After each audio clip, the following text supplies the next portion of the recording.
Hay una imagen que no me puedo sacar de la cabeza. Una entrada de cochera. Concreto gris, manchado de aceite. Una maceta con una planta que alguien riega con cuidado. Un carro que no reconocí la primera vez que lo vi, pero que la tercera vez ya sabía de memoria, placas, modelo, color. Esa cochera está a 112 kilómetros de mi casa. A 3 pueblos de distancia. Y Rodrigo tenía llave. No llegué ahí por casualidad. Llegué porque los números no cuadraban, y yo siempre he sido buena con los números. 12 años de matrimonio, 12 años cuidando el presupuesto familiar, 12 años escuchando que el negocio iba bien o iba mal, que necesitaba más efectivo este mes porque el proveedor pedía anticipo. Porque los viajes salieron más caros, porque así era el ritmo de su trabajo. 12 años creyéndole. Y entonces un martes de marzo, mientras cuadraba los movimientos del mes anterior, encontré 4 retiros en efectivo en 4 ciudades distintas, todos el mismo fin de semana. Todos en cajeros que no correspondían a ninguna ruta de trabajo que yo conociera. Ahí fue cuando algo en mí cambió de posición. No fue un grito ni una revelación dramática. Fue una voz pequeña y fría que dijo, espera. Revisa otra vez. Y eso hice. Empecé a anotar en una libreta de pasta dura que compré en la papelería de la esquina. Fechas, montos, kilómetros. La versión que él me contaba contra la versión que los recibos mostraban. 2 contabilidades paralelas. Y cuando dejaron de coincidir, cuando el margen se volvió demasiado grande para ser descuido, entendí que no estaba mirando un error. Estaba mirando una arquitectura. Alguien había construido algo con mucho cuidado durante mucho tiempo. Y ese alguien dormía en mi cama. Lo que encontré al final me partió en 2. Pero lo que más me duele no es lo que descubrí. Es cuánto tiempo estuve mirando sin ver. Conocí a Rodrigo cuando los dos teníamos 27 años. Él era del tipo de persona que entra a un cuarto y hace que todo el mundo voltee sin esfuerzo aparente. Hablaba bien, convencía rápido, tenía una seguridad que en ese entonces me pareció admirable. Yo era más callada, más de leer el contrato antes de firmar. Nos complementábamos, o eso creía, él ponía el encanto, yo ponía el orden. Nos casamos 3 años después. Boda sencilla en casa de mis papás, comida hecha por mi tía, pastel de panadería local. No fue la boda de revista, pero fue nuestra. O eso creí. Los primeros años fueron duros y hermosos al mismo tiempo, los dos trabajando, ahorrando, haciendo cuentas en la mesa de la cocina los domingos para ver cuánto faltaba para el enganche de la casa. Había algo real en esa austeridad compartida. Algo que te hace creer que cuando 2 personas se sientan a sumar juntos, están construyendo algo verdadero. Al 5.º año compramos la casa. Fraccionamiento nuevo, calle sin pavimentar, vecinos jóvenes con la misma cara de quien acaba de firmar algo enorme sin entenderlo del todo. Pero teníamos llave propia. Y Rodrigo consiguió el puesto en la distribuidora, representante regional, viajes frecuentes, comisiones variables. El trabajo que lo volvió indispensable hacia afuera y cada vez más ausente adentro. Al principio lo entendí. Los dos estábamos construyendo. Pero poco a poco los viajes se alargaron, las llamadas se acortaron, y él empezó a llegar a casa como quien cumple un trámite. Yo lo atribuí al estrés. A los años. A que así se desgastan los matrimonios cuando la vida aprieta. Nunca se me ocurrió que el desgaste tenía dirección y tenía nombre. El dinero fue la primera grieta visible. No porque faltara, sino porque no cuadraba. Rodrigo ganaba bien, yo administraba un pequeño negocio de papelería mayorista que nos daba un ingreso estable, y sin embargo cada fin de mes había un hueco. Un gasto que no podía rastrear. Una transferencia que aparecía etiquetada como gastos operativos sin ningún soporte. Le pregunté una vez. Me dijo que era anticipo a un proveedor, que ya se iba a reflejar. Le creí. Le pregunté otra vez 2 meses después. Me dijo que había tenido que cubrir un flete de emergencia. Le creí otra vez. Hay una forma muy particular de mentir que consiste en darte siempre una respuesta que tiene suficiente lógica para que no sigas preguntando. Rodrigo era maestro en eso. Nunca se exaltaba, nunca se contradecía en lo inmediato, siempre tenía una versión lista. Y yo, que no quería ser la esposa desconfiada, que no quería vivir peleando por dinero, aceptaba la explicación y cerraba la libreta. Hasta que el patrón se volvió demasiado consistente para ignorarlo. Siempre los mismos montos. Siempre las mismas fechas, quincena, fin de mes, y un retiro extra el viernes antes de un viaje largo. No era desorden. Era un sistema. Y los sistemas no se crean solos. Alguien los diseña porque necesita que funcionen de manera confiable, semana tras semana, sin que nadie haga demasiadas preguntas. Fue entonces cuando abrí una hoja de cálculo nueva, en mi computadora, con clave que él no conocía, y empecé a construir el mapa real de nuestras finanzas. Lo que entraba, lo que salía, lo que se justificaba, lo que no. El resultado tardó 3 semanas en volverse claro. Pero cuando lo vi completo, sentí el piso moverse. En 5 años, había salido de nuestras cuentas el equivalente a casi $250,000 que yo no podía explicar. Y Rodrigo tampoco podía explicarlos, porque nunca se los había preguntado todos juntos. Solo uno a la vez. Y uno a la vez siempre tiene respuesta. Decidí no confrontarlo. Todavía no. Primero necesitaba saber. No sospechar, no intuir. Saber. Compré una libreta nueva y la guardé en el fondo de mi cajón de la oficina, debajo de unos folders que él nunca tocaba. Empecé a registrar los kilómetros del carro cada vez que llegaba de viaje. Anotaba la fecha, el destino que me había dicho, y los kilómetros marcados en el tablero. Luego calculaba la distancia real de esa ruta. Al principio los números coincidían más o menos. Pero más o menos no es igual a exacto, y yo estaba buscando exactitud. La tercera semana encontré la primera discrepancia seria. Me dijo que había ido a una ciudad del sur a visitar 3 clientes. Esa ruta, ida y vuelta más desplazamientos internos, sumaba alrededor de 320 kilómetros. El carro marcó 480. 160 kilómetros de diferencia. No es un error de memoria. Es una ruta adicional que no me contó. Anoté. No dije nada. Esperé.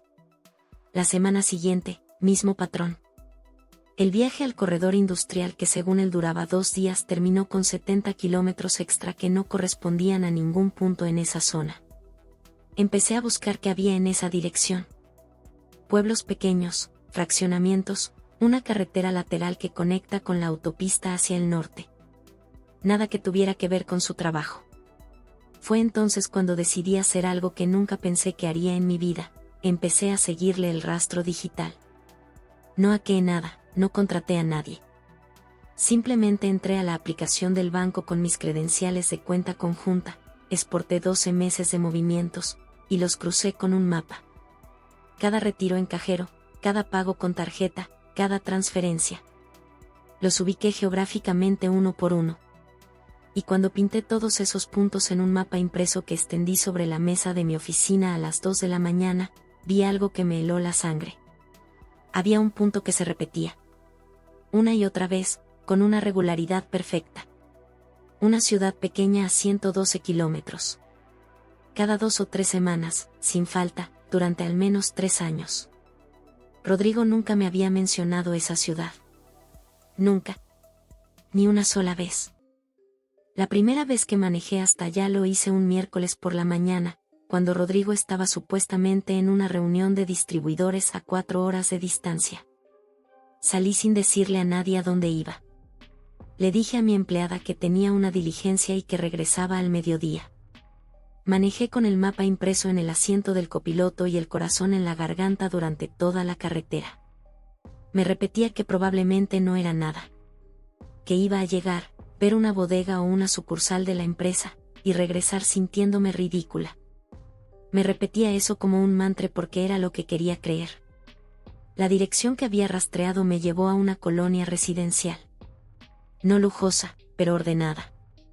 Casas de 2 pisos con cocheras, jardines pequeños al frente, calles con nombre de árboles. El tipo de lugar donde la gente vive, no donde trabaja. donde hay ropa tendida los fines de semana y niños en bicicleta y señoras que se saludan por encima de la barda. Me estacioné a media cuadra. Motor apagado. Y desde ahí vi la casa. Era una casa normal. Fachada color crema, cochera con portón de metal, una maceta grande con una planta que alguien claramente cuidaba. Cortinas en las ventanas. Una bicicleta recargada contra la pared. Todo perfectamente ordinario. Perfectamente doméstico. Estuve ahí sentada 40 minutos sin bajarme del carro. No pasó nada. La calle estaba tranquila. Nadie entró ni salió. Pero yo seguía sin poder moverme porque algo en esa casa me decía que si esperaba lo suficiente, iba a haber algo que iba a cambiar todo. Y a la vez, la otra parte de mí rogaba que no pasara nada, que todo fuera un malentendido, que yo estuviera construyendo una tragedia encima de coincidencias. Volví a casa sin haber confirmado nada. Pero también sin haber descartado nada. Esa noche Rodrigo llegó puntual, me dio un beso en la mejilla, preguntó qué había de cenar, y se sentó frente a la televisión como cualquier noche. Y yo lo miré desde la cocina pensando, esta cara tan tranquila. Y no supe si lo que sentí fue miedo o admiración o asco. Probablemente los tres al mismo tiempo. Volví a esa colonia 3 veces más en los siguientes 15 días. La segunda vez también me quedé en el carro. La tercera, me bajé y caminé por la acera de enfrente, despacio, como quien va al mandado. Y fue en esa tercera visita cuando lo vi. El carro de Rodrigo estacionado en la cochera. No era el carro de la empresa. Era el suyo. El que yo veía salir de nuestra casa cada mañana. El que yo había marcado en el odómetro tantas veces.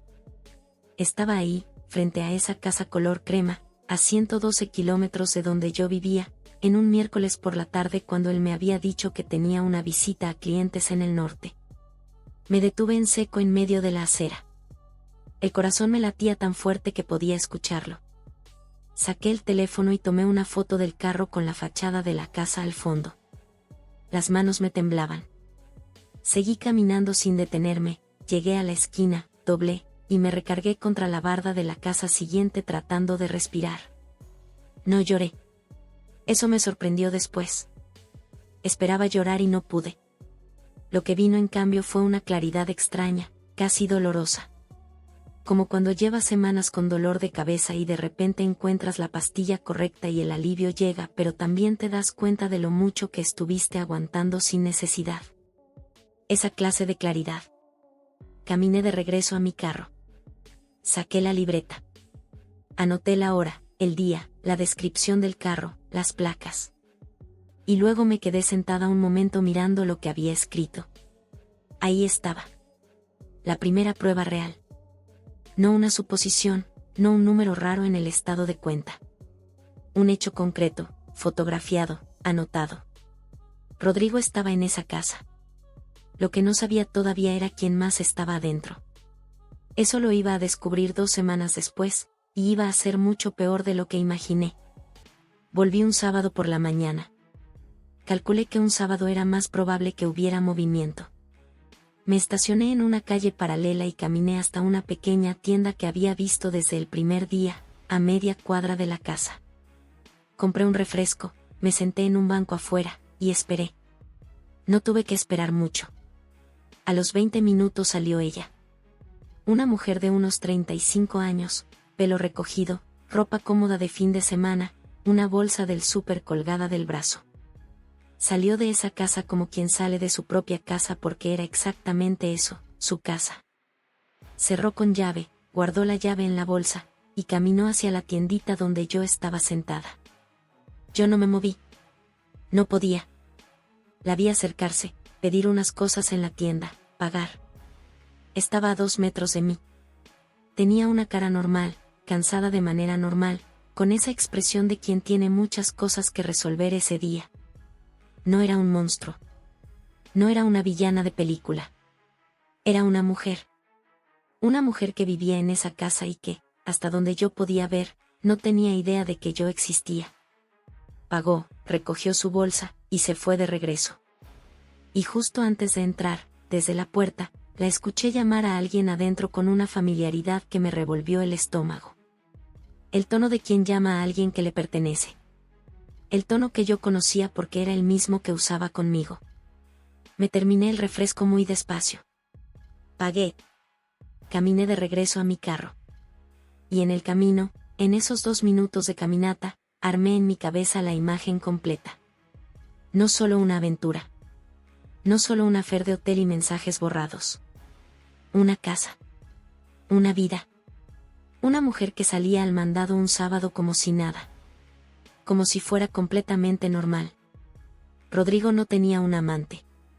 Tenía otra familia. Los siguientes días fueron los más extraños de mi vida. Rodrigo estaba en casa, yo lo atendía con normalidad, conversábamos en la cena, veíamos algo en la televisión antes de dormir. Y yo sabía. Sabía todo. Sabía que cada semana que él decía que se iba a trabajar, manejaba hasta esa colonia residencial y vivía otra versión de su vida. Sabía que el dinero que yo había administrado con tanto cuidado durante años había estado pagando 2 hogares en paralelo. 2 recibos de luz, 2 despensas, 2 vidas. Usé esos días para terminar de documentar todo. Saqué copias de los estados de cuenta. Fotografié los registros del odómetro que había guardado en la libreta. Imprimí el mapa con todos los puntos marcados. Hice una carpeta ordenada, con fechas, montos, rutas, fotos. La clase de carpeta que uno haría si tuviera que explicarle a alguien más lo que descubrió, con pruebas, sin que quedara ninguna duda. Llamé a una abogada que me recomendó una amiga. No le conté todo en esa primera llamada, solo le pregunté, en términos generales, qué pasaba con los bienes de una sociedad conyugal cuando uno de los cónyuges había estado desviando recursos de manera sistemática. La respuesta me dio algo que no esperaba, no solo había una salida legal, había una salida que me protegía. Que protegía lo que yo había construido. Eso cambió algo en mí. Porque en algún punto de esas semanas de investigación había empezado a sentir que yo era la que estaba perdiendo todo. La casa, el matrimonio, los años, la versión de mi vida que creía real. Y sin embargo, cuando la abogada me explicó mis derechos con calma y precisión, entendí que no estaba en el punto más bajo. Estaba en el punto donde las cosas podían empezar a moverse en otra dirección. Una dirección que yo elegía. Lo confronté un domingo por la noche. Esperé a que terminara de cenar, a que la casa estuviera en silencio, a que no hubiera ninguna distracción posible. Puse la carpeta sobre la mesa. Se la deslicé sin decir nada. Y lo miré. Rodrigo la abrió. La revisó despacio. Vi el momento exacto en que entendió lo que estaba viendo. No se puso rojo, no se le quebró la voz, no hizo ninguno de los gestos que uno imagina. Lo que hizo fue cerrar la carpeta con cuidado, dejarla sobre la mesa, y quedarse mirando la superficie de madera unos segundos. Como si estuviera eligiendo cuál versión de la verdad iba a intentar. Yo me le adelanté. Le dije que no necesitaba que me explicara nada. Que ya lo sabía todo. La casa, la mujer, el dinero, los años. Que no le estaba preguntando por qué porque la respuesta ya no me importaba. Lo que me importaba era lo que venía después. Y lo que venía después ya estaba decidido de mi lado. Le dije que mi abogada ya tenía la carpeta. Que el proceso ya estaba iniciado. Que lo único que le pedía era que no complicara lo que podía ser simple. Y luego me levanté, recogí mis cosas que ya tenía listas desde 2 días antes, y me fui a casa de mi hermana. No me siguió. No me llamó esa noche. Tal vez estaba llamando a alguien más. Tal vez estaba simplemente sentado en esa mesa mirando la carpeta, calculando lo que le costaba lo que había hecho. No sé. Y lo más sorprendente de todo es que en ese momento ya no me importó saberlo. Manejé hasta casa de mi hermana con la ventana abierta, el aire de la noche entrando fuerte, y por primera vez en meses respiré sin que me pesara el pecho. Han pasado 14 meses desde esa noche. El proceso legal fue exactamente tan complicado como mi abogada anticipó y exactamente tan manejable como yo necesitaba que fuera. Se recuperó una parte importante de lo que se había desviado. La casa quedó de mi lado. El negocio de papelería, que siempre había sido mío aunque compartíamos los gastos, siguió siendo mío. No salí entera. Pero salí de pie.